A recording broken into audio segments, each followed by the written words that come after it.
আসসালামু আলাইকুম। স্বাগতম সবাইকে নতুন একটি ভিডিও ক্লাসে। আজকের ক্লাসে আমি কভার করব চেঞ্জিং সেন্টেন্স অথবা ট্রান্সফরমেশন অফ সেন্টেন্সের খুব গুরুত্বপূর্ণ একটি part, simple, complex and compound. এই পার্টটি অনেক স্টুডেন্টের কাছে অনেক কঠিন মনে হয়। আমি চেষ্টা করব খুব সহজ করে একদম পৃথিবীর সবচেয়ে সহজ নিয়মে তোমাদেরকে বুঝিয়ে দেওয়ার। তো চলো আমরা শুরু করি। প্রথমে আমরা জেনে নিই ট্রান্সফরমেশন অফ সেন্টেন্সটা মানে কি? এটা আমি আগেও বলেছি আগের ক্লাসগুলোতে। তবে এটা এই ক্লাসে একটু বেশি গুরুত্বপূর্ণ।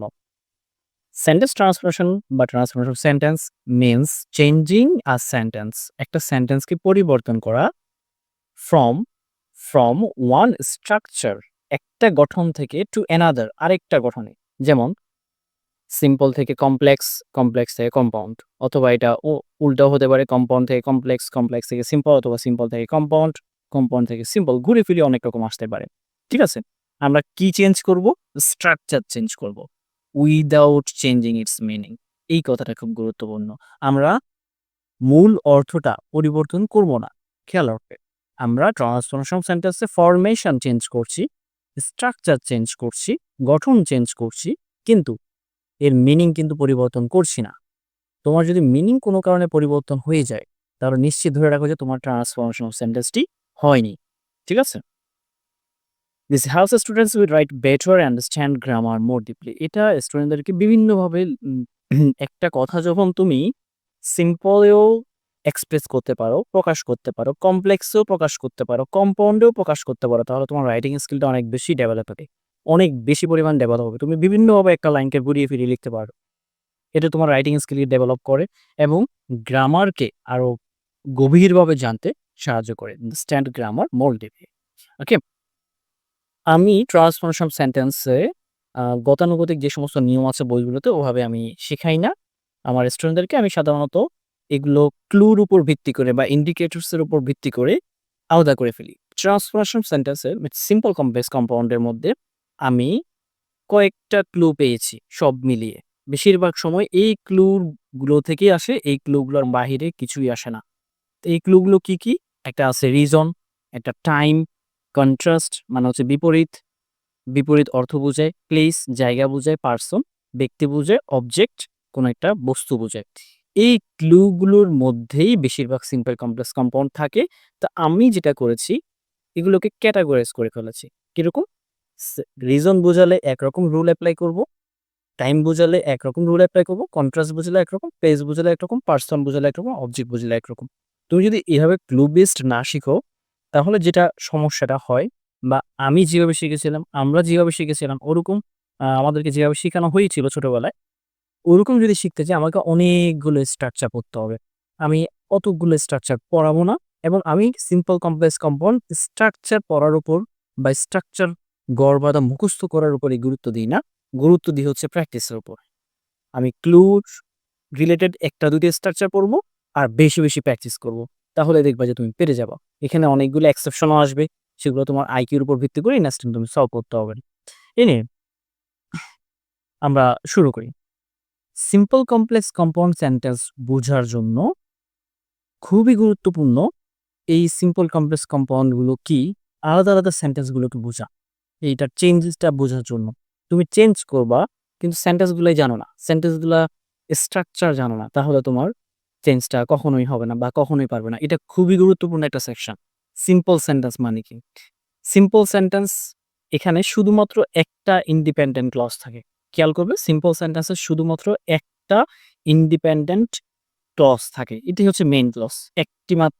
এখন ক্লজ কি জিনিস? ক্লজ মানে হচ্ছে একটা সাবজেক্ট এবং একটা মেইন ভার্ব বা ফাইনিট ভার্ব। ফাইনিট ভার্ব বলতে মেইন ভার্বকে বোঝায়। ঠিক আছে? ক্লজ মানে হচ্ছে কি?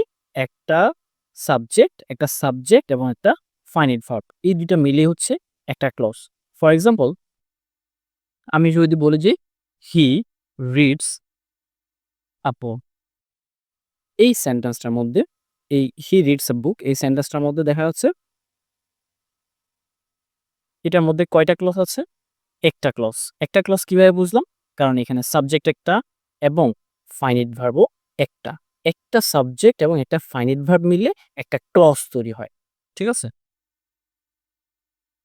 তার মানে ক্লজ হওয়ার শর্ত হচ্ছে সেখানে একটা সাবজেক্ট থাকতে হবে, একটা ফাইনাইট ভার্ব থাকতে হবে। ঠিক আছে? Okay fine. ফাইনাইট ভার্বটা কি? ফাইনাইট ভার্ব হচ্ছে মেইন ভার্বটা। মেইন ভার্ব দেখলে সেটাকে ফাইনাইট ভার্ব মনে করবা। এমনিতে ফাইনাইট ভার্ব মানে হচ্ছে যেটা অর্থ কমপ্লিট করে। একটা সেন্টেন্সের অর্থ কমপ্লিট করে। আর নন ফাইনাইট ভার্ব হচ্ছে যেটা ভার্ব থেকে উৎপন্ন হয় কিন্তু ভার্বের মতো কাজ করে না। যেমন gerund and participle. Gerund and participle হচ্ছে non finite verb. For example, reading books helps to enhance our knowledge. এখানে reading books helps to enhance our knowledge. এখানে রিডিং যে শব্দটা এটা ভার্ব থেকে উৎপন্ন হয়েছে। কিন্তু এটা ভার্বের মতো কাজ করছে না। এটা জিরান্ডের মতো কাজ করছে। ভার্ব প্লাস আইএনজি কিন্তু এটা জিরান্ডের মতো কাজ করছে যেহেতু বই পড়া মানে কোনো একটা নাম বোঝাচ্ছে, কোনো একটা কাজের নাম বোঝাচ্ছে। তখন এটা হচ্ছে জিরান্ড। এবং জিরান্ড, পার্টিসিপল এই দুইটাই হচ্ছে নন ফাইনিট ভার্ব। এগুলো ফাইনিট ভার্ব নয়। ঠিক আছে? আমাদের ক্লজ বুঝতে হবে। ক্লজ বোঝার জন্য বা ক্লজ হওয়ার জন্য একটা সাবজেক্ট লাগবে আর একটা ফাইনিট ভার্ব লাগবে। এরকম একটা মেইন ভার্ব লাগবে। এখানে ফাইনিট ভার্ব কোনটা? এটা নন ফাইনিট ভার্ব আর এইটা হচ্ছে ফাইনিট ভার্ব। ঠিক আছে?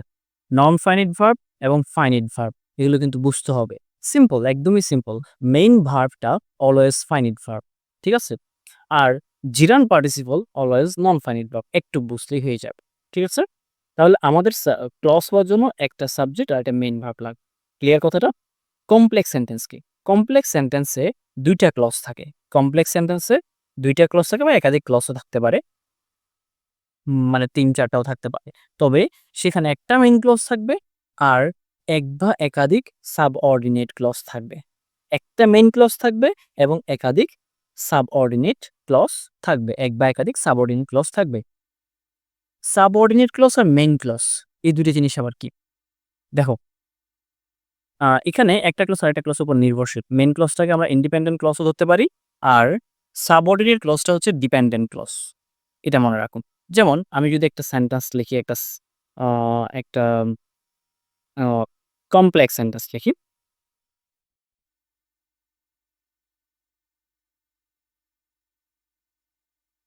If he reads book,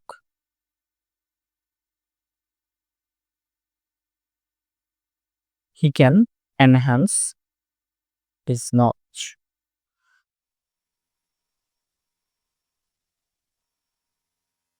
ঠিক আছে? If he reads books, he can enhance his knowledge. ঠিক আছে? ওকে। সে যদি বই পড়ে সে তার জ্ঞান বৃদ্ধি করতে পারে। এখন এখানে ২ টা ক্লজ আছে দেখো। এই যে একটা সাবজেক্ট, একটা ফাইনিট ভার্ব বা মেইন ভার্ব এটা মিলে একটা ক্লজ। আর এইদিকে আরেকটা ক্লজ আছে, হি একটা আছে আর এখানে একটা মেইন ভার্ব আছে। তার মানে আমি এটা আরেকটা ক্লজ হিসেবে ধরতে পারি। এখন কোনটা মেইন ক্লজ আর কোনটা সাবঅর্ডিনেট ক্লজ এটা বোঝাটা খুব ইম্পোর্টেন্ট। এটা তোমার অনেক কাজে আসবে।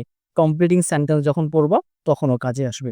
তো এটা বোঝার জন্য তুমি যেটা করবা ২ টা ক্লজকে আলাদা করবা। এই ক্লজটাতে কিন্তু ইফ আছে। ইফ সংযুক্ত এটা মাথায় রাখবা। আরেকটাতে কিন্তু ইফ নাই, মানে কোনো ক্লজ মার্কার নাই। ইফটাকে বলা হয় ক্লজ মার্কার। যাই হোক, এখন ২ টাকে যদি তুমি আলাদা করে ফেলো, আলাদা করে ফেললাম। আলাদা করে ফেললে কি হবে? দেখো, ইফ হি রিডস বুকস এই সেন্টেন্সটা দেখো। আর এখানে এটা আলাদা যদি সেন্টেন্স হয়, আমি যদি আলাদা সেন্টেন্স করি, he can enhance his knowledge. সে তার জ্ঞান বৃদ্ধি করতে পারে। এইটা একটা মিনিংফুল সেন্টেন্স হয়ে গিয়েছে। কিন্তু এইটা কন্ডিশন রয়ে গেছে কিন্তু মিনিংফুল সেন্টেন্স হয়নি। এটা একটা condition just. If he reads book যদি সে বই পড়ে, যদি সে বই পড়ে কি হবে? এটা জাস্ট একটা কন্ডিশন। আর কিছু নাই। ঠিক আছে? তার মানে এটা কমপ্লিট সেন্টেন্স হচ্ছে না। এটা কমপ্লিট সেন্টেন্স হচ্ছে না। রেদার এইটা কমপ্লিট সেন্টেন্স হয়ে গিয়েছে। সেজন্য আমি যখন এই ২ টা ক্লজ দেখলাম, এই ক্লজটা হচ্ছে যেহেতু এটা স্বাধীনভাবে কাজ করতে পারে, যদি এটাকে ওই সেন্টেন্স থেকে বের করে দেয়া হয় তখনও সে স্বাধীনভাবে কাজ করতে পারে। তাই এটা হচ্ছে স্বাধীন ক্লজ অথবা ইন্ডিপেন্ডেন্ট ক্লজ। এটাকে আরো একটা নামে ডাকা হয় মেইন ক্লজ। ঠিক আছে? কথাটা ক্লিয়ার? এটা হচ্ছে ইন্ডিপেন্ডেন্ট ক্লজ। আর এইটা যেহেতু শুধুমাত্র একটা কন্ডিশন, এটা যেহেতু সেন্টেন্সটা কমপ্লিট করে না, আলাদাভাবে যদি বসে তখন সেন্টেন্সটা কমপ্লিট করে না, এটা হচ্ছে ডিপেন্ডেন্ট ক্লজ। ঠিক আছে? এটাকে সাবঅর্ডিনেট ক্লজও বলা হয়। আরো একটা ওয়ে আছে বুঝার, সেটা হচ্ছে এই ক্লজ মার্কারটা যেই ক্লজের সাথে সংযুক্ত থাকে সেটা হচ্ছে সাবঅর্ডিনেট অথবা ডিপেন্ডেন্ট ক্লজ। আর যেটার সাথে সংযুক্ত থাকে না সেটা হচ্ছে মেইন ক্লজ। ক্লিয়ার কথাটা? Okay fine. তাহলে আমরা এটা আ রাখলাম। Okay fine. তাহলে আমরা মেইন ক্লজ এবং সাবঅর্ডিনেট ক্লজ বুঝতে পারলাম। আর কম্পাউন্ড সেন্টেন্সটা কি? কম্পাউন্ড সেন্টেন্স হচ্ছে ২ টা বা ২ এর অধিক ক্লজ থাকে, তবে সবগুলোই ইন্ডিপেন্ডেন্ট ক্লজ অথবা মেইন ক্লজ। এটা মাথায় রাখবে। আরেকটা জিনিস চেঞ্জ আছে এই ২ টার মধ্যে, কমপ্লেক্স এন্ড কম্পাউন্ডের মধ্যে আরেকটা পার্থক্য হচ্ছে কম্পাউন্ডের মধ্যে কনজাংশন, কোঅর্ডিনেটিং কনজাংশন যুক্ত হয়। বেশিরভাগ ক্ষেত্রে হচ্ছে এন্ড, বাট, সো, আরেকটা থাকে হচ্ছে প্রায় সময় অর। ঠিক আছে? এন্ড, অর, বাট, সো এগুলো থাকে। ওকে? কিন্তু কমপ্লেক্স সেন্টেন্সে থাকে হচ্ছে ক্লজ মার্কার। এখানে থাকে হচ্ছে কনজাংশন, এখানে থাকে ক্লজ মার্কার। ক্লজ মার্কার কোনগুলো? এই যে ইফ, তারপর আছে হচ্ছে that, who, what, I mean relative pronouns, এগুলোই হচ্ছে ক্লজ মার্কার। আরো অনেকগুলো আছে না, সামনে জানবো। আর এগুলো হচ্ছে কনজাংশন। তাহলে কম্পাউন্ড সেন্টেন্সে ২ টা ক্লজ থাকে, ২ টাই ইন্ডিপেন্ডেন্ট অথবা ২ টাই মেইন ক্লজ এবং সেগুলো সংযুক্ত থাকবে এন্ড, বাট, সো, অর মানে কনজাংশন দ্বারা। আর কমপ্লেক্স সেন্টেন্সে ২ বা ২ এর অধিক থাকে, তবে সেখানে একটা অবশ্যই মেইন ক্লজ থাকবে, একাধিক সাবঅর্ডিনেট ক্লজ থাকতে পারে, সেগুলো ক্লজ মার্কার দ্বারা সংযুক্ত থাকবে। ফাইন। এইটুকু পর্যন্ত আমাদের সিম্পল, কমপ্লেক্স আর কম্পাউন্ড সেন্টেন্স কি সেটা ক্লিয়ার হয়ে গেল।